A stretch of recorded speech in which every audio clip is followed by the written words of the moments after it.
Ladies and gentlemen, what is going on? Welcome to week number 5 from the stands. This is From the Stands XFL edition. I am Pride, also known as Caleb, here with Cameron and Freddy. This week we are going to get into some of the most amazing games that I didn't watch this week. Here coming up, I have been incredibly busy, and was only able to watch my bias team, my homer team, Dallas, lose to the Roughnecks. So since I know a little bit about that one, we'll talk about that one first, unless you guys have any objections. No, go ahead. We're good. Fantastic. All right, so, Dallas versus Houston. It was as good as we all thought it was going to be before the season even started. When the schedules came out and we saw that week 4 we were going to have the Texas Showdown. Isn't that what they're calling it? Like the Showdown, Texas Showdown? Something like that? Throwdown, the Texas Throwdown. That's cool. It's probably, I feel like it might end up something like the OU Texas game where they change the name every year because someone gets offended by it. Mm-hmm. Like it's the Red River Shootout, and then it's like, oh, but cops are killing people, so we can't call it a shootout anymore. So let's call it the Red River Rivalry. Battle over the Red River. I don't know. We'll see how it goes. But this was actually a really good... I thought it was a really good game. Very entertaining, even as a non-homer. If I was just watching this particular game, I thought it was really exciting, really well done. It wasn't like some of the previous, or I should say all of the previous Dallas games, where the score is like 0-3 going into halftime, and maybe like 3-9 going into the fourth quarter, and then all of a sudden it ends like 57-84. You know, that tended to be how the previous Dallas games had gone, right? Like they would start really slow. Dallas would start really slow, and then in the fourth quarter, just comeback kid miracle with Landry Jones. Unfortunately, we didn't get that because Landry, number one, went down. Like the Renegades all of them went down, right? All the Renegades went down. Even Hal Mummy went down with he broke his leg. In the middle of the second quarter. In the middle of the game, he just broke his leg. Just got up. Continued. But it was really, really close. It was also pretty sporty, too, right? Like, there wasn't a whole lot of fights. There was no ejections or anything like that. Yeah. Sometimes rivalry games can get a little chippy. This one, I think, stayed really professional. When Landry did go down, you know, I thought the Houston players and fans were very supportive and very, very, I guess, hopeful that he wasn't out for a long time, right? Even in like the game thread, I actually saw more Dallas fans talking crap about Landry Jones going down than Houston fans, and that's because, you know, it's been a little questionable. Landry's ability to quarterback, it's been a little questionable. Has more interceptions than touchdowns, by a long way. So, but he seems to have this rallying ability, right? In that fourth quarter, when Dallas is always down, the fourth quarter he comes through. I honestly could believe if Landry had stayed in the game, that they possibly could have beaten Houston, just because of his ability to rally his team in the fourth quarter. We've seen it, you know, every week that he's played. Of course, because of that, Landry's going to be out for a little while. We're going to talk more about that later on in the show. But as for the game itself, it was very entertaining, very close. And I honestly feel like Dallas was always behind, but they were always in it, right? Like, it never felt like it wasn't winnable for Dallas up until the very end when the world came crashing down on Landry Jones's leg. And up until a really fluky interception. That too. That interception, I wish we had a clip of it, but I mean, it's all over the internet. It was, quite honestly, even though I'm a Dallas homer, you know, I love my Dallas Sooners. So, you know, it was, I even thought it was pretty legit, right? Like, took like 18 bounces and just plops into the dude's hand, and it was amazing to watch that live.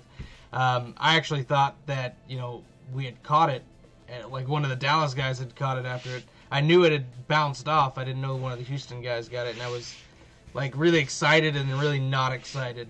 Because that pretty much sealed the game. I mean, there was an opportunity, sure, if Dallas was able to get the stop, but the defense has been kind of Dallas's only strong point consistently. Now, if you go into the fourth quarter, then we have a really awesome run game too. But you don't know that until the fourth quarter because we don't use our run game until the fourth quarter. So we kind of saw that. I think they did do a little bit better job of getting Parham involved on the Dallas side of things. I also think they called a few more running plays. I'll have to go back and actually look at the data. Freddy might be able to answer this off the top of his head. He's the data guru over here, one of them. I think that we did a better job of putting the run game in there, calling a few more balanced play sheets for this particular matchup. I'm hoping that's something that goes on into the future. I know that Hal Mummy is like this huge air raid guy, invented the air raid, yada, yada, yada. Hal's got to realize that it's not working in this league, right? This isn't college anymore. We're playing against actually good quarterbacks. And that you have other weapons. Yeah. You have Artis Payne, who is a very good honestly running back. You've got Dunbar, who is a good running back. I think it's Tampa Bay that has the two best running backs statistically speaking right now. I think it's Tampa Bay. Correct me if I'm wrong. But I feel like if Dallas were to actually balance out a little bit more, I think Dallas's running back squad would take the cake on that one. They are really, really good if they're given the ball, but they're very rarely given the ball.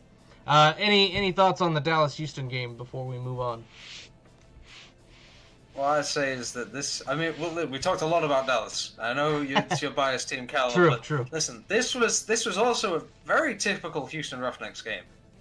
PJ Walker just did PJ Walker things and dragged them kicking and screaming into a leading position, but only just by a touchdown, even less. This is, besides the first game of the season, this is how Houston have been winning their games, just by a touchdown, by less than a touchdown even, but high scoring. Their tactic is simply, we will outscore you. And that's when you say about going into the fourth quarter, it's like, well, yes, Landry tends to explode in the fourth quarter, but Houston, can you say that they could and would kept going and just kept outscoring, despite what Landry would have done, but we never know, unfortunately, because. Well, we play again in a couple weeks. Yeah, it's true. That's the wonder of having a league with 8 teams in it. It's week 9. The week 9 opener is Dallas at Houston, which could be a big one because that could have playoff ramifications. And also, we'll talk more about it, but possibly when Landry comes back too. It might be his first game back. Yeah. That could be a much more spicier affair than this one. Yeah, depending on how Dallas recovers from losing Landry. This is true. They are. I mean, we saw the first game of the season without Landry. They were lackluster, very lackluster. We're gonna do a little something really quickly here. Sorry to those watching. We are going to turn the screen on so these guys can see what we're actually doing and talking about here. Forgot to do that, and I apologize. All right, so Freddy, anything on the Houston game you wanted to point out? I think it's just like what Cam said. Houston's philosophy so far has been the best defense is a good offense. They've been winning by putting up a lot of points and just doing enough on defense to keep the other team from scoring just them as much as they did. Yeah. And although I don't think you can discount. I don't think you can discount Walker. PJ Walker is a beast. Definitely not. And I think Houston might be the most balanced team in the league in terms of like offense and defensive capability, right? I think that in a given day, if the offense had to win a game, they could, and if the defense had to win the game, they could. If that makes sense. They may not be statistically the most balanced, but I feel like each one has the capability to, when the time is nigh, get the job done. Yeah, and that is what makes a championship-winning team, getting the job done when is necessary. That's true. That's true. I mean, Landry made their numbers look a bit better this week with 3 interceptions and a fumble. Yeah. But hey, I've been saying now for, what is this, week 5? I've been saying for 5 weeks that his turnover numbers worried me for him as a quarterback, and I continue to be proven right. I didn't want it to be under the circumstances that he got, Well, I mean, it's funny. It's a little bit off topic, but it's funny. I mean, going into before the league actually started, the talk was all about Cardale Jones and Landry Jones, right? It was the Joneses. They were the faces of the XFL. But now we're looking at like Tamu and Walker, people that people knew about them, but no one was really hyped about them. And then both of them have just come out of the gates, just swinging, making statements, making plays, and the two faces of the franchises have kind of been lackluster, especially recently. Yeah, very true. I mean, you have had a Cardale Jones led offense that scored nothing, right? It was nothing. Yeah, it was nothing. It was nothing against Tampa Bay, but we will get to that one when we. Well, we're gonna get to that one now. That's what we're gonna talk about. We're gonna talk about DC versus Tampa Bay. Well, then can I take this one? Absolutely. I know if those of you watched last week, then you'll know that me and Rick, who was on the show last week, did a lot of number talk, and we had a brief discussion about Tampa Bay secondary, and he said it was the worst in the league. And I present to you a donut on the DC Defenders scorecard. Possibly because Cardale Jones was sucky, but also because when I look at the Tampa Bay Vipers secondary, statistically, like Freddy was saying, Houston maybe not statistically the best defense, but they get a job done. When I looked at the eye test of the Tampa Bay secondary, I thought this is a group. Maybe the numbers aren't there yet, but I think they can pull something out of the bag, and they did.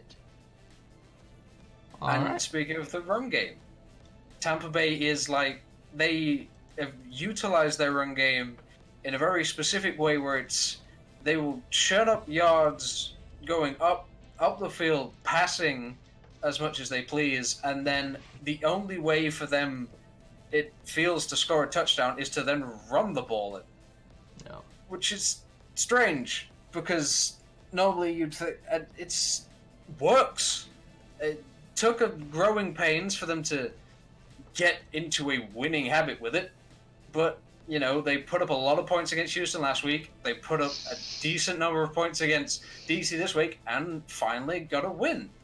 On the DC side of the ball, Cardale had another mare, as we call it.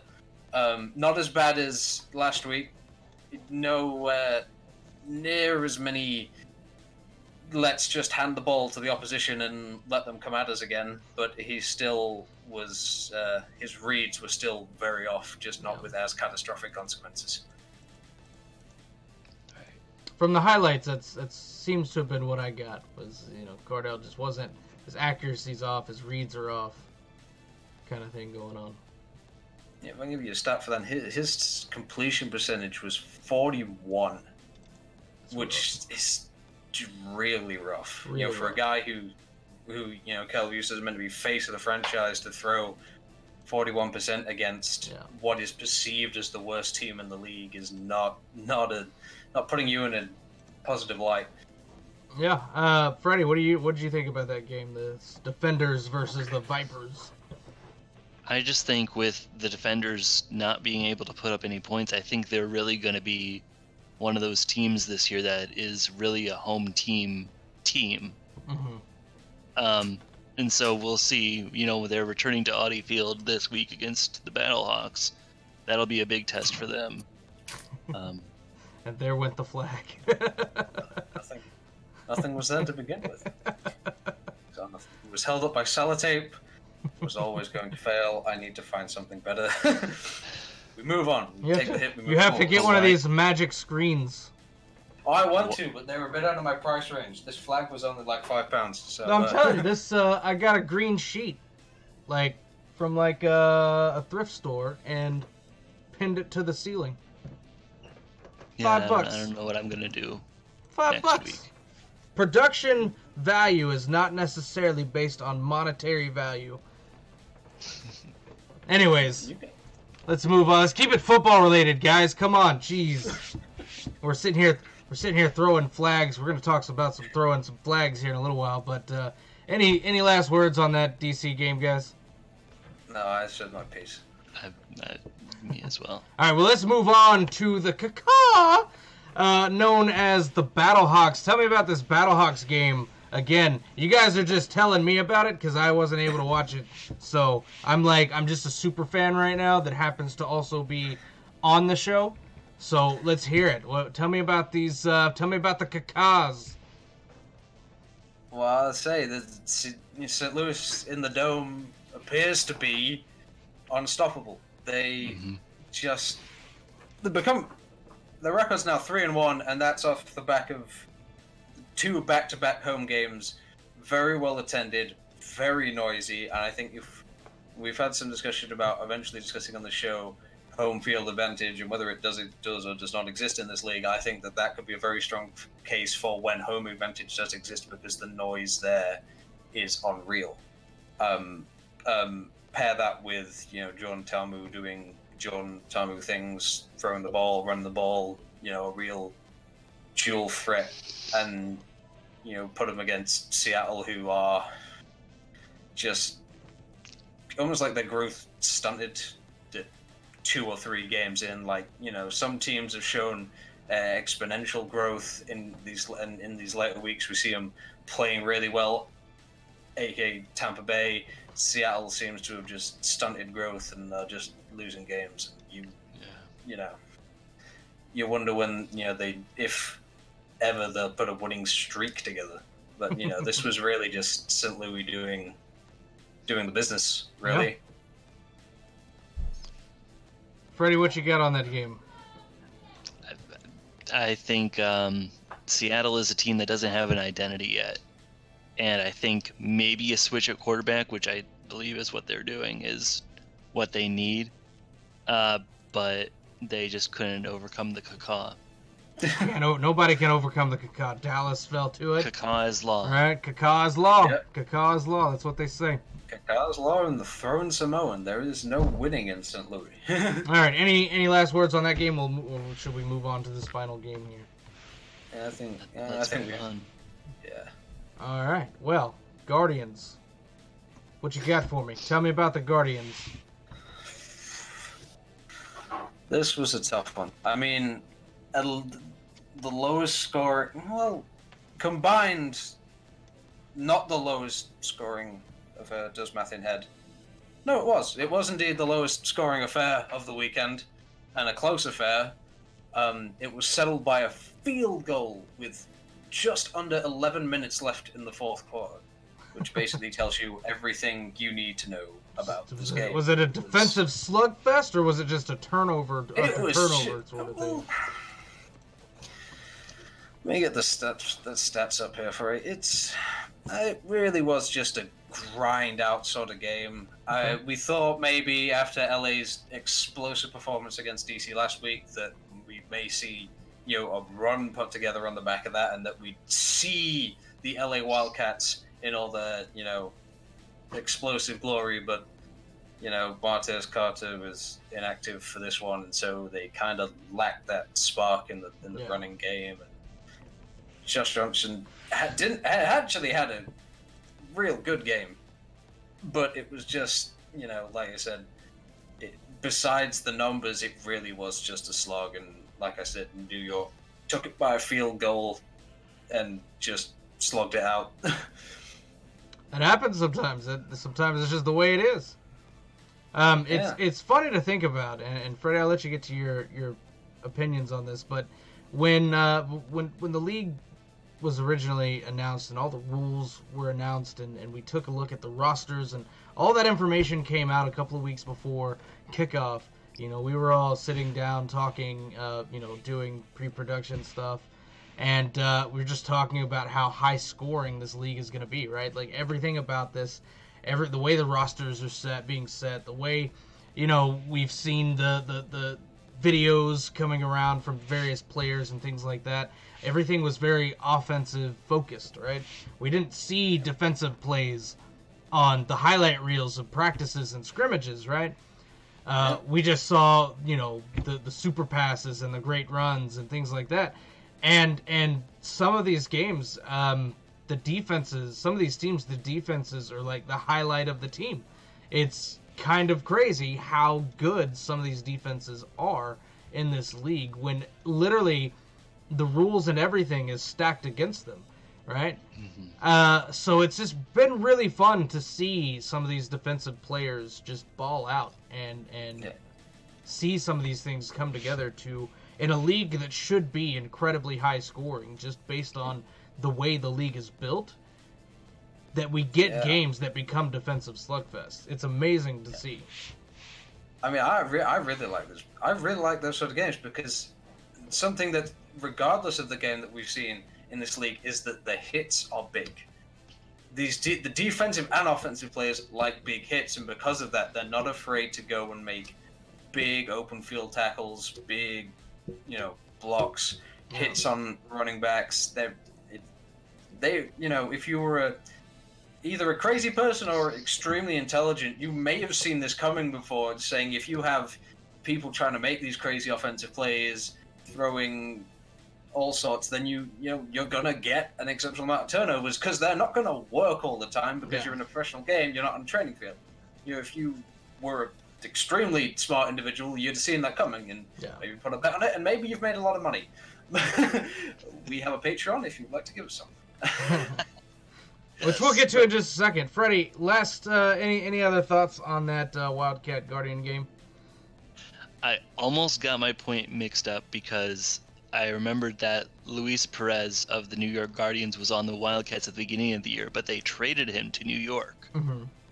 And so I think in this game, in his first game as a starter for New York, he didn't bowl a perfect game, but he got maybe in the high 100s, and he did what he needed to do. But I think he's the way of the future compared to, Matt McGloin and everything else that New York was trying previously. Yeah. Well, not only that, but he showed LA why they shouldn't have traded him away. Right. Made them second guess themselves a little bit. Mm-hmm. Maybe they should have kept their coaches and players. Maybe. Well, I mean, maybe that reflection went out the window when they put up 39 points against DC. I think that's fair. That's fair. But to be fair, it is. But it's DC, which all right. So you've got two DCs. You've got the meme going on right now. You've got pre-Sonic DC and post-Sonic DC. All right, and post-Sonic DC it's not the same. All right, they're not so much the defenders as we have to defend ourselves from this crushing onslaught coming our way every single week from here on out, because Cardell Jones couldn't wait to see the friggin' Sonic movie, apparently, is what's going on with that. Guys, be sure to follow us on our various social media platforms, all right? If you've been looking up here in this corner, you've been seeing them: Facebook, Twitter, Instagram, the website from thestands.us, our YouTube channel, our Twitch page. We've got them all. All right, if you want to get in touch with us, you can. And if you feel like you could contribute something to the show, you should absolutely reach out to us. We're always accepting new faces, new friends, and new fans along the way. Also, don't forget about our Patreon. Unfortunately, this week, we weren't able to get our thank yous out there for the Patreons on here. So instead, we have a link that says support the show at patreon.com/from the stands. But we do want to make sure we appreciate and say that we appreciate all of our patrons that are there on the page. So if you'd like to join them and possibly see your name up here on the screen, the overlay for an entire show, that's the link you need to get there. Let's talk, guys. We talked about it a little bit earlier, so hopefully we can shave a little bit of time here. Let's talk Landry Jones. All right?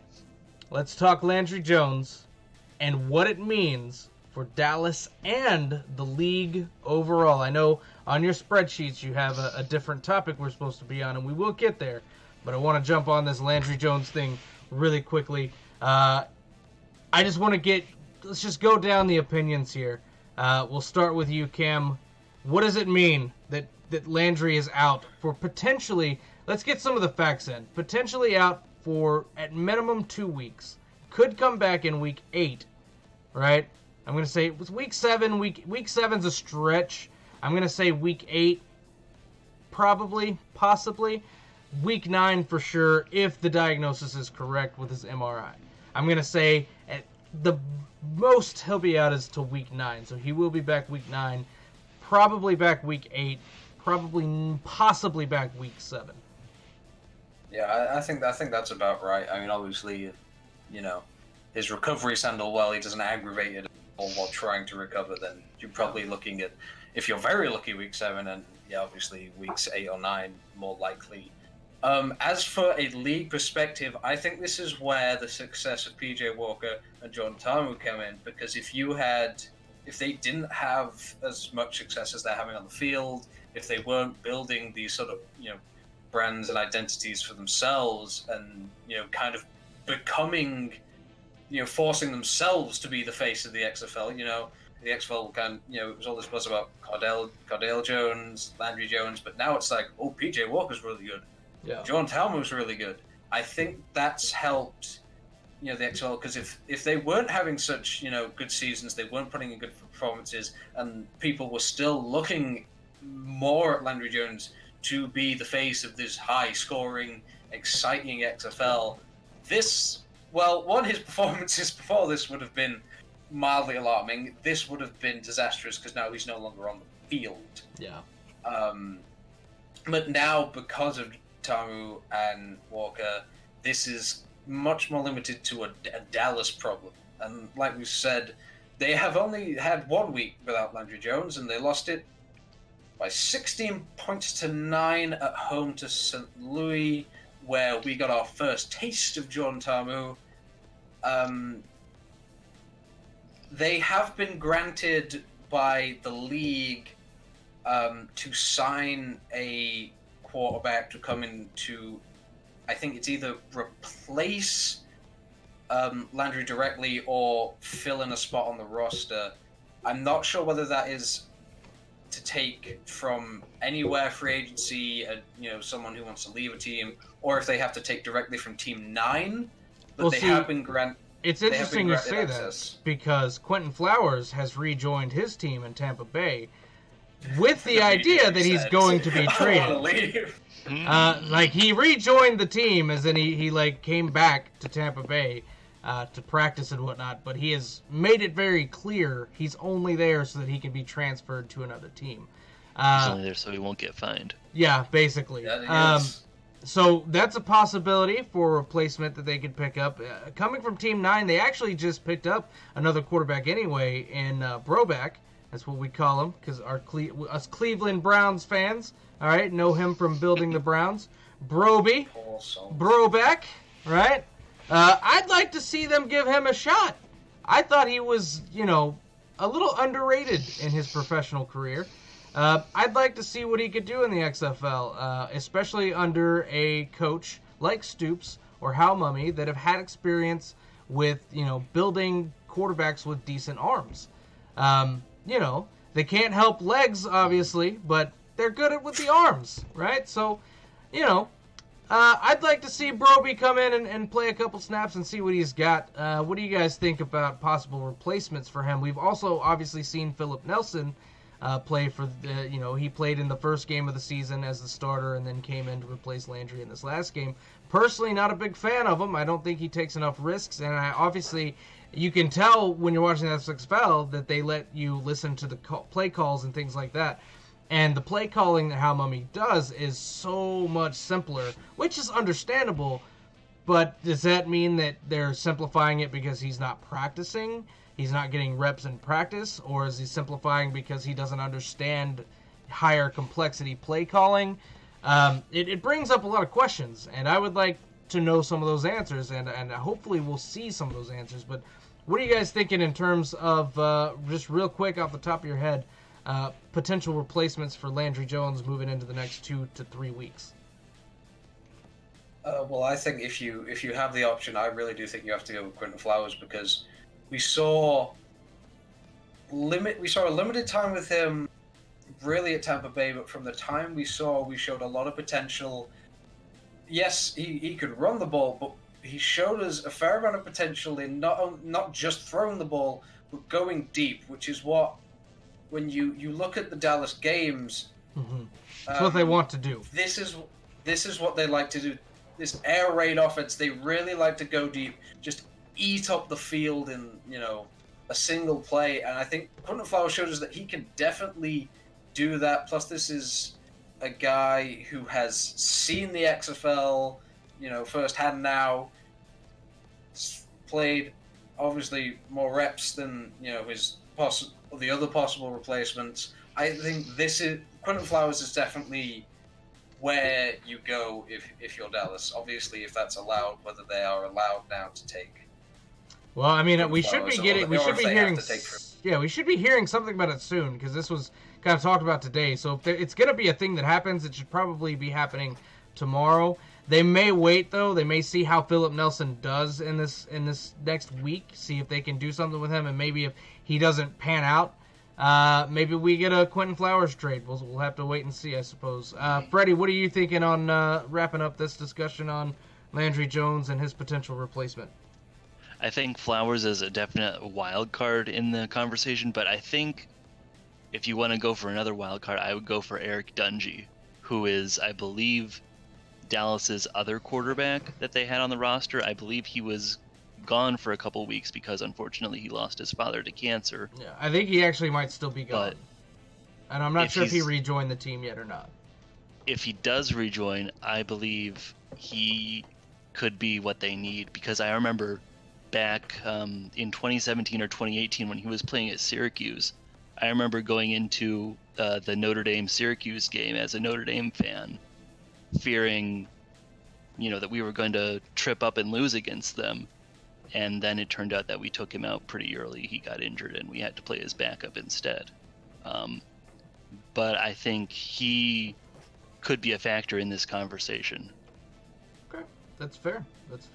I don't know a lot about Eric Dungy, so I'm not going to comment on his legacy there. But it is an interesting thought for sure. It's something to think of. I mean, yeah, it is. I mean, I think I heard that they granted him leave due to the passing.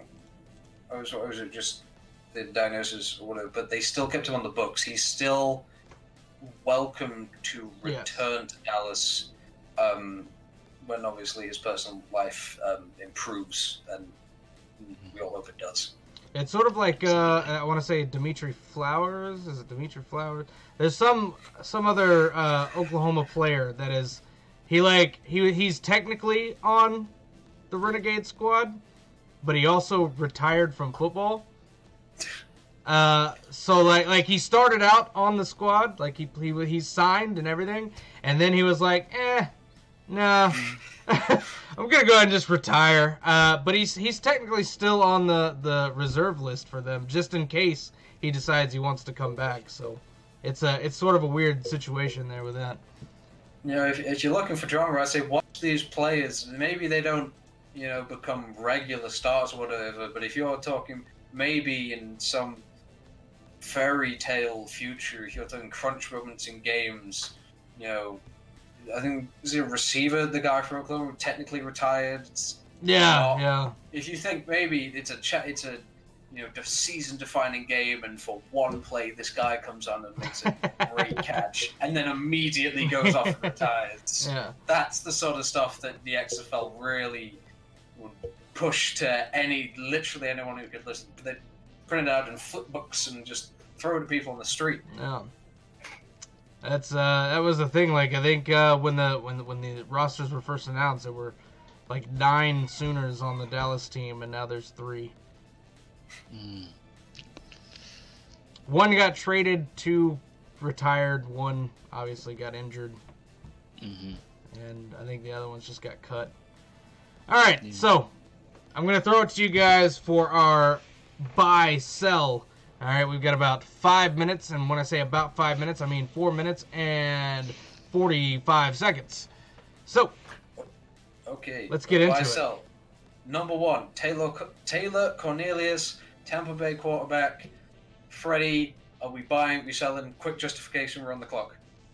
I think we're selling. I think because of the hypothesized home field advantage factor that we haven't seen Cornelius succeed in an away game yet, and I think this coming week at LA would be the big test. I agree. I think I'd like to say buy, but I agree with you with the home field advantage, and LA has proven itself, surprisingly, in my opinion, to be a slightly harder place to go in terms of, crowd atmosphere than I think we all thought it would be. Right. And I think, LA are really dependent on players, but I think, they take this one and they may make Cornelius look very bad. Number 2 on our buy sell, Luis Perez. I am absolutely buying on Luis Perez. I don't know if you guys watched the Alliance of American Football last spring, but his Birmingham Iron team got out to, I think, a 5-3 record, but they were hampered by his injury later on, and it really showed in their performance when he got injured how much of a difference maker he is. And so I'm definitely going to buy on him. Yeah, I agree. Again, buy. He's just simply for the fact that he is much better than Matt McGloin. He just gives them a load more, just sheer skill in terms of being able to make a play and playing the game of football. Interesting fact that his backup this week played 1 snap and was sacked for 1 yard and then was removed from the game. Yeah. So that's just a real weird and wacky fact if that ever comes up again. But I think, Caleb, obviously you didn't watch any of the game. No, I didn't. I tell you what, I'll make it very easy, okay? I'm doing the opposite of what you guys do, because as the producer, I know your pick 'em record. So I'm just doing the opposite of what you guys do, and then I'll just probably win. Fair enough. Right, next up on buy sell, DC Defenders. Freddy. I think with the DC Defenders, you got to go on a week-by-week basis, and I think because they're playing at home, you got to buy. And, I mean, I don't think that means that they'll necessarily win because they are playing Cacaw. Mm-hmm. But I think it'll be closer than people are thinking. Yeah, I mean, a real, double-edged sword if you're a DC fan. It's like, oh, yes, finally, we're at home, a place we can win. Oh, bugger. It's the most informed team in the league. It's really a toss-up. But I would say, I agree with you. It's not necessarily who's going to win, but if you are going, I would buy on DC just because of this mystical home field advantage. And I'm actually going to agree with you guys on that one. I'm going to buy DC as well. Only because I think that the XFL is just really weird. Right, it's just crazy, and just change the slogan to that. DC is just gonna come out and literally just stomp the Cacaw, right? Ooh. The crows are falling to the ground. I honestly that's just how weird this is, because you went from the best team to potentially the worst team in the league, being beaten by the two worst teams in the league. Statistically speaking. So I mean, I don't know. I feel like DC is gonna come out on the warpath, and they're gonna end up stomping them. But we'll talk more about that during the pick'ems. But I'm gonna agree and say bye. Yeah, that was some fantastic imagery there, Cal. Crows falling to the ground. Is this a Stephen King novel? Yeah, it's Cacaw. And then there's plague everywhere. Oh, if I had some feathers. It goes feathers. It goes from Cacaw to oh hell nah. I'll put that on a t-shirt somewhere. Buy. And number 4 on the buy-sell, the run game. What do we think? As a Dallas fan, buy, please, buy, please, please. Definitely. Yeah, I think there's no denying is that the run game is like a secret weapon in this league. Here's what I feel like happened. Okay? Everyone thought... Everybody, hot take. No, I'm serious. This is legitimate, all right? This is the not hottest take ever taken by me, okay? Everyone thought, you can't deny it, everyone thought this was going to be a very pass-heavy league from top to bottom, right? Everyone thought it was going to be a very, very pass-heavy league. So what these coaches did is they went out and they got the best cornerbacks and safeties they could possibly get, right? They're like secretly giving them cash under the table, like, please come here, please, very high passing heavy, just intercept the ball, you're a ball hawk, right? And then the run game, the run defense is shit because all the money was spent on the cornerbacks and safeties, and that's why we have such an amazing run on all these different teams, and why like half the quarterbacks in the league have twice as many interceptions as they do touchdowns. And that's the thing now, is that it's because now people suddenly, the run games come out of nowhere. It's making some of these safeties and these corners look bad because all of a sudden their job isn't just ball hawk every single play. It's now, oh my god, that might be a run. I might have to blitz. I might have to tackle. Yeah, but they don't know how to tackle. And then they don't know how to tackle. The ball's behind them. That's the thing. Either they can't tackle, or the ball they've got the ball's behind them, and the guy's in the end zone. It's like it's actually made this a much more fun league, I think. I mean, obviously, if it was, as everyone predicted, maybe we'd see high scoring points here and there. But I think there's a drama to this, to having the run game as it is, that makes this league much more fun. I can see it. What do you think? You buying or selling the run game there? I absolutely buy it. Buy.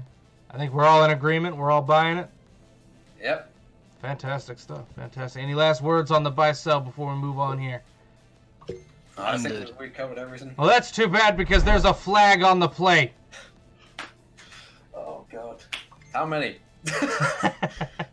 All of them. Every single flag in cap that you can take. They'll take the jerseys off next and just everything. There are. So who wants to start with this one? Should I do it? Should I attempt to explain why there is a flag on the play? You go ahead. Yeah, okay, sure. So you got flagged, but you tell me why you got flagged. I'm going to argue with the ref, which is something that's very rare. Just don't put your hands on him. Jesus, that's just. Oh my God. I will not understand American sports until I can grasp that concept. But hey, what do you mean when you get up from your fake injury? Listen, I'm a Stoke fan. There are no fake injuries. We have a guy who will literally body slam you into the floor if you piss him off. So beware. Some teams will hurt you for real. But back to the flag thing. The difference is now, for some reason, the start of the season, we were seeing very little, ref interference. Throw a flag here, throw a flag there. If it was blatantly obvious, obviously you'd get the call. But otherwise, they were just letting the game flow. But now it's flags. Every 1 in 3 plays, there's a flag, and then sometimes there's so many that the refs run out of flags.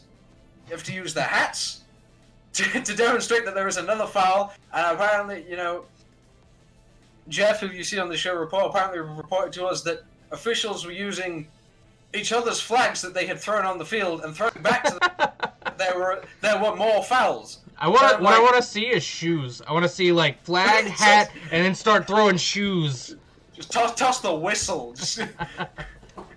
Indeed. Yeah, it's even more fun. It's just theatrics, which is what this league is thriving on, is having these theatrics, stuff you can push to social media, having go viral. Not as much so as the original league, but definitely thriving on some the original league had the Rocks, so. Yeah. Look, hey, as they said in the first game of the league in this incarnation, all right, they're just trying to do their fucking jobs, okay? Right. That's what we're out here just trying to do our jobs. Yeah, but the refs are trying to do their jobs. The refs are doing their job a bit more of an exaggerated level. The refs are trying to do their jobs, and I think they're finally catching on to what the XFL rules are. And I think that might have something to do with it, is that they didn't feel as confident in what they were calling, as far as they know the general rules of football. They didn't necessarily know the differences between XFL and NFL or between college ball. Yeah. And so I think now they're finally getting into the rhythm, and they're finally calling things maybe a little too much. Well, but I'm Neo gonna... waking up from the Matrix and Yeah. just going, oh my god, there's fouls everywhere. None of it was real before. None of it was legal football. It was all just chaos. I have a slightly different view on it. I have, want to get serious with it. I feel like, every single play, there is some pass interference. I would say like 9 out of 10, there is some pass interference. Maybe not blatant, maybe, just a touch of the wrist, but there is some form of legal or illegal touching that happens between the receiver and the defender on both sides of that ball, right? I think that initially the referees were told to be a little more lenient and to let it ride a little bit more in the beginning. But us as viewers, I think it may have been one of those situations of like, you think you do, but you don't, right? Like, you think you want us to call less pass interference, but you don't because you're so good at seeing that pass interference, right? Things that would normally have been called are not being called, or were not being called. And I think we're kind of getting into a meatier space, right? A more medium space in that, where the referees have said, okay, or the officiating team has said, okay, we need to call a little bit more. But because they originally weren't calling a lot of stuff, the players haven't caught up to that yet. So the players are still playing as if they're having that free reign, right? If that makes sense. And so I think over the next couple weeks, that'll balance back out to where it should be. But I think that may be actually what's happening, is that the referees were told to be a little more strict on the pass interference calls and some of the holding calls. And the players just haven't adjusted to that yet because they're so used to playing both preseason and the first, 3 weeks. They were getting away with a lot of stuff. And if you look at it, you can tell they were getting away with a lot of stuff. I think the officiating teams have just said, let's be a little more strict, and the players are going to have to adjust to that. And so this week and last week especially, we saw a lot more flags than we would have normally seen in the first few weeks just because of that. And I think we'll balance back out. Yeah, I mean, if we want to talk about a lot of flags, I think specifically this week, I know, Caleb, you didn't see the game.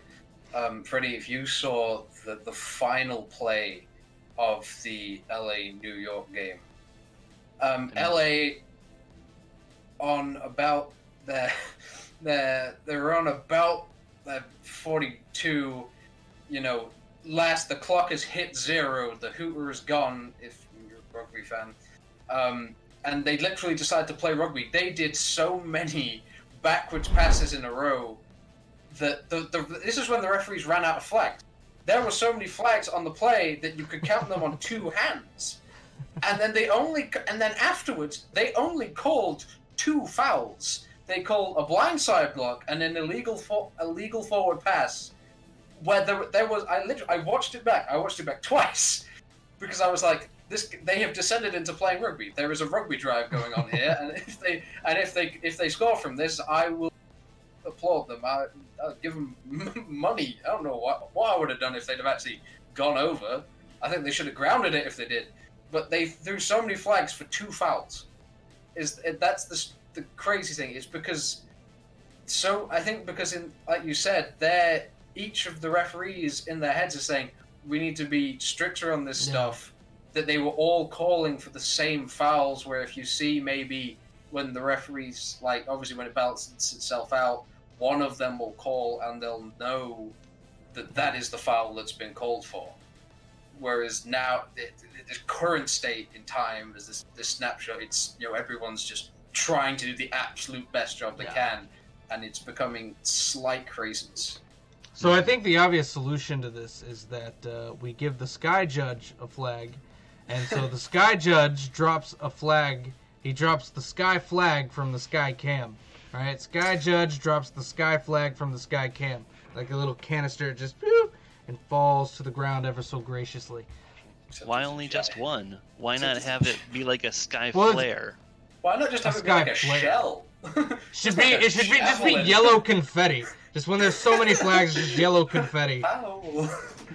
filling Fouls the ground. everywhere. Yeah. All right, let's move on into our power rankings as we wrap up the last 9.5 minutes of the show here.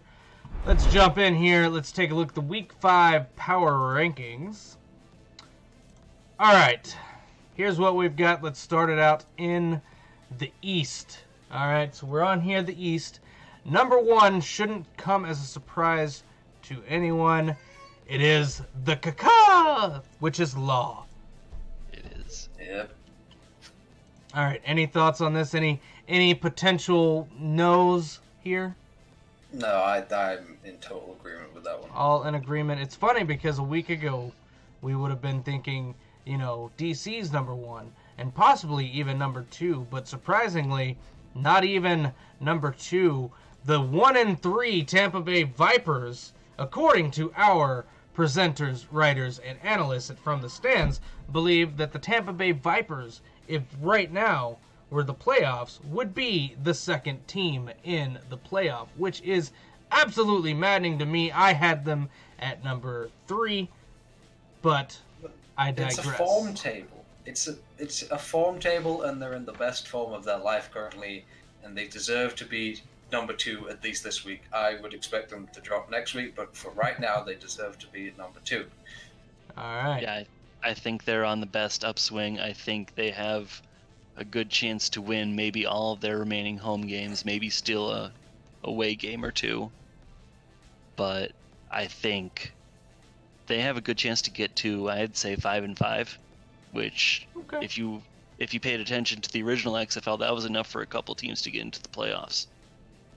I think that's a discussion for a separate time, but I think it would be fun to have a discussion of what we think would be, the bare minimum, as the football saying to you, what is the 40 points that you require to get into the playoffs in this league?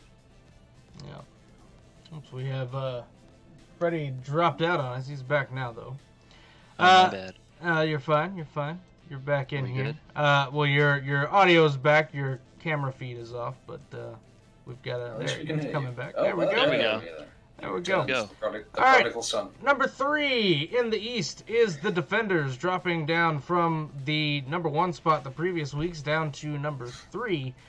I guess that blowout loss just keeps on hurting for DC, Yeah. especially here in the power rankings. I know that there are some power rankings from other outlets that still have them at number 1.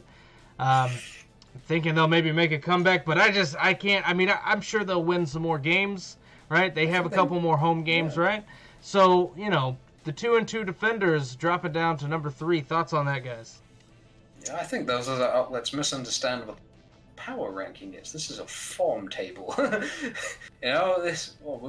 should rename it as a form table, but yeah, DC, I think they don't sit bottom simply because of how bad New York have been, that we didn't think, I think, as a group, that they could stoop to New York's level.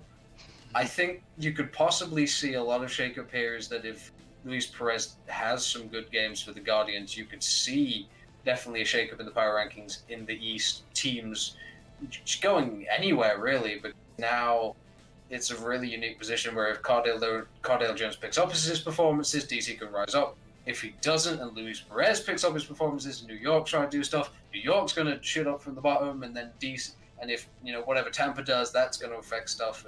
But the one thing is you don't see St. Louis dropping below 2, if anything.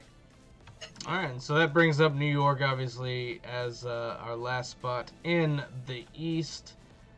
Any comments on that other than just, play better next week? Or this week, rather, right?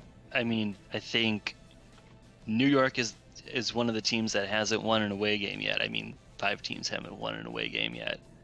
Dallas hasn't won a home game yet, though, and they just lost their quarterback. So I think, Yeah, that is because they have the worst home stadium, though. Yeah, it's true. It's the closest to me. I'd like to go, but I don't think I can watch football. I've never had good experiences watching football in a baseball stadium. Just haven't really had that. That's weird because I had a experience watching baseball at a fun. Here we go. Number 1 in the West, a surprise again to absolutely no one, the Houston Roughnecks. 4-0, probably if you were to do this at a league basis instead of splitting it up into the 2 divisions as we do. Some people do all 8 teams as one single entity. I think the Roughnecks would be at the top of the league, and rightfully so. Staying here in the same spot, we haven't had as much movement in the West as we have had in the East. We do have Dallas still in the number 2 spot, even though they did lose their quarterback and lost the game. They lost it in spectacular fashion. They held their own despite Landry Jones either A, throwing to the Houston all day, or B, having his legs, dropping the ball on the ground, losing his leg, things of that nature. I mean, it was a bad leg day for everyone in Dallas. Yep. Bad leg day. Rounding it out, that's going to bring us to LA Wildcats in the number 3 spot, and rounding us out at number 4 are the Seattle Dragons. Again, not a lot of movement in the West overall.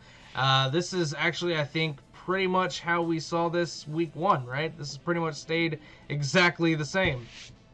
Yeah. I think the LA and Seattle, LA and Seattle bounce up and down, but it's been Houston, Dallas, and then the other 2 teams at the bottom.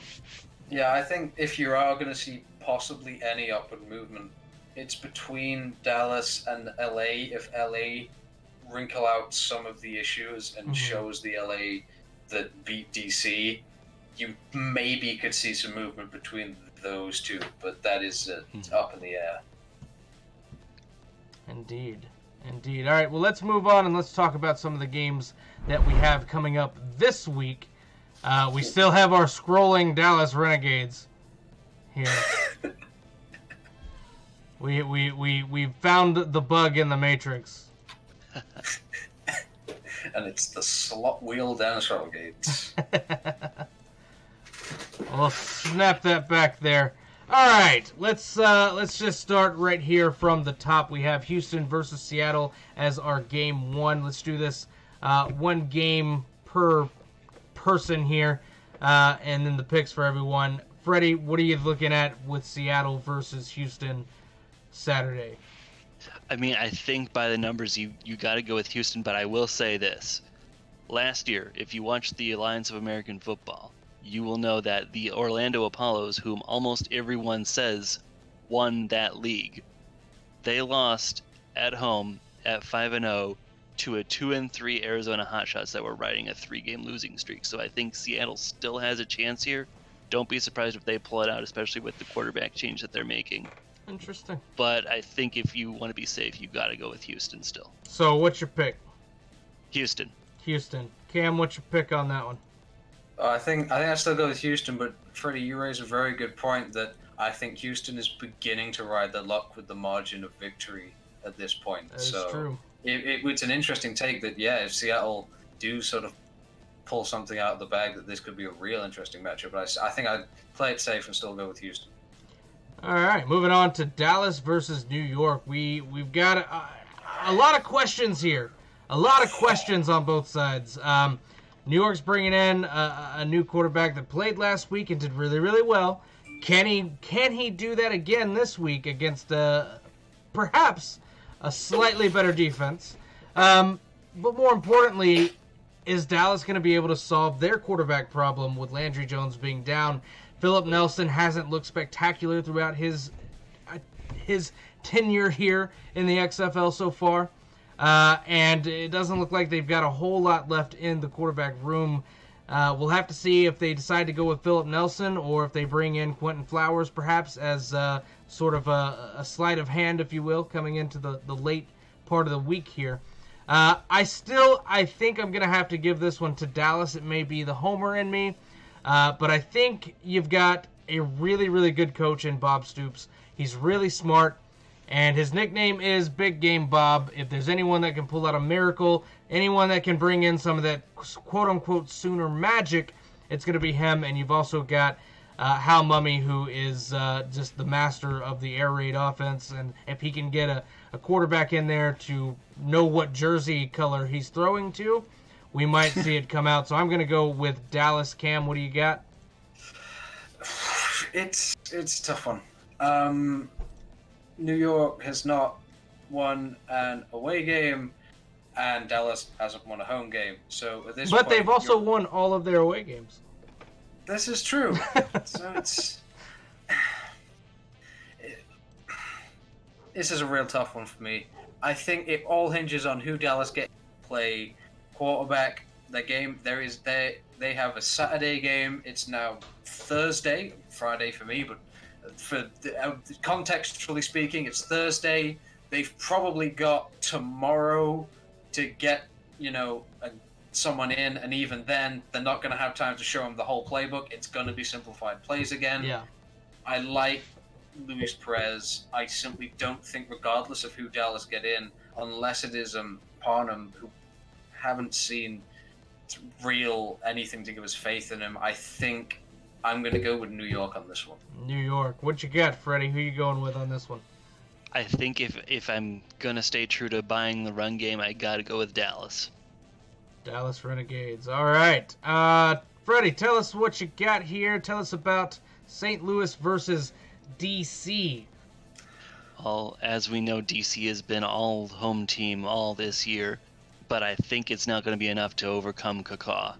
I think St. Louis has the best chance of any of the away teams this week of pulling off a win, so I'm going to go with St. Louis. I, too, am going to go with not St. Louis. I'm going with DC. I think DC comes back.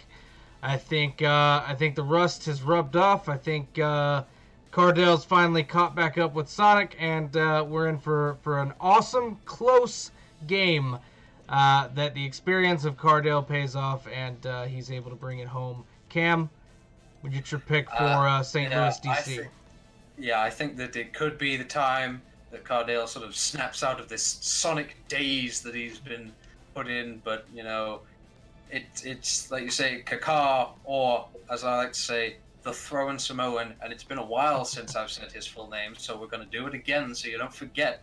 Jordan Talolo Ta'amu Perifanos. That is his full name. They should have put it on the back of the jersey.